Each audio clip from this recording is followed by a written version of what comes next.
Chapter 21. Before class, I change into the dress Mom made for me last year.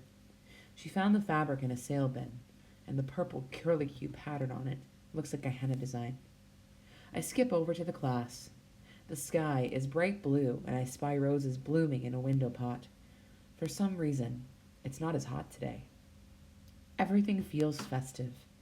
Even the red and blue, yellow and green saris drying on the clothesline feel like decorations flapping in the wind, celebrating my good luck.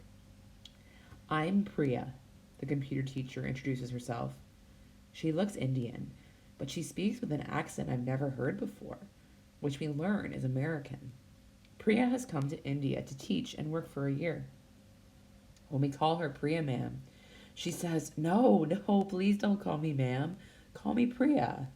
Shanti, who is the volunteer helper, brings out her trusty conch shell to help get our attention. She wags her finger and says, "No, that would be rude." Priya ma'am turns bright red. "I'm so sorry. I didn't mean to be disrespectful." Shanti then suggests they could call you Priya Didi. Didi means big sister. Priya is thrilled. "I'd love that. I always wanted some little sisters." "Well, now you have 10, lucky lady," Shanti says, and we all laugh. Then we turn to the computers. Shanti tells us a large business donated them. I was so dazzled by our new teacher when I came in that I didn't pay attention to all the computers sitting on desks. The screens glow like fully lit moons, and each one has a picture of a bird gliding over a mountain with its wings outstretched. Priya Didi looks at all of us and says, "This is called a screensaver. I chose an eagle.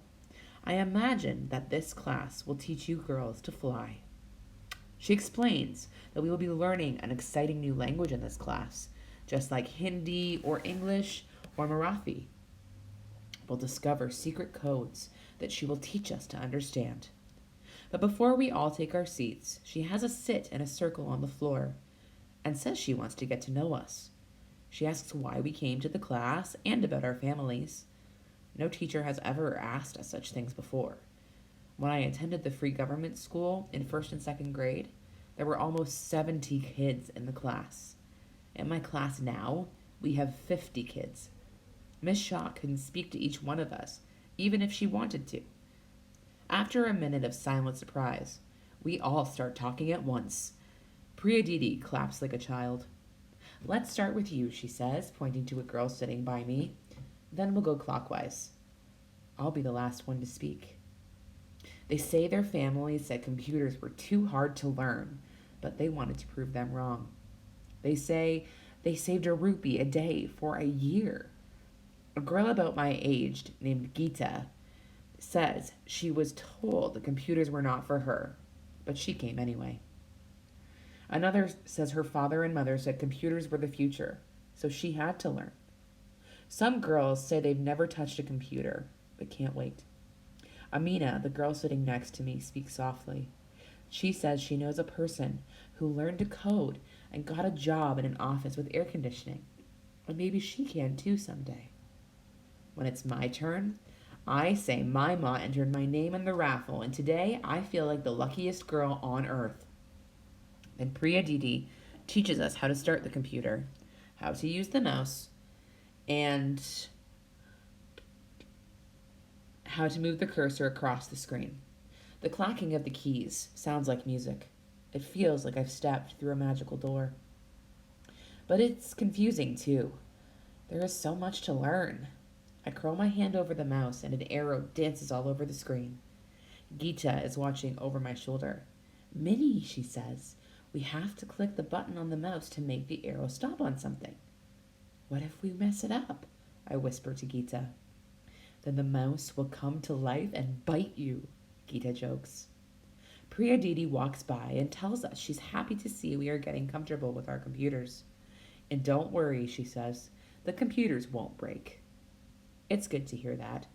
I remember the two computers in our school. Miss Shaw once took us to the computer room, but the principal told us, "Look, don't touch.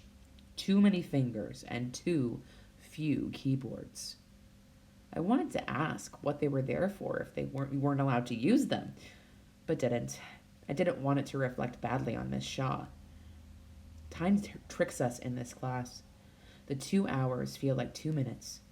Before we all leave, Priya Didi shares chocolates with us that she brought from America that are deliciously sweet and gooey.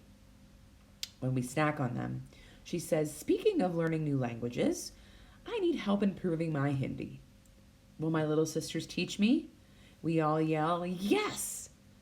We teach her the Hindi word for today, Aj. "How do you say tomorrow in Hindi?" Priya Didi asks. "Aane wala kal," I say. Once you girls learn the language of computers, you will be ready for tomorrow, for the future, she says.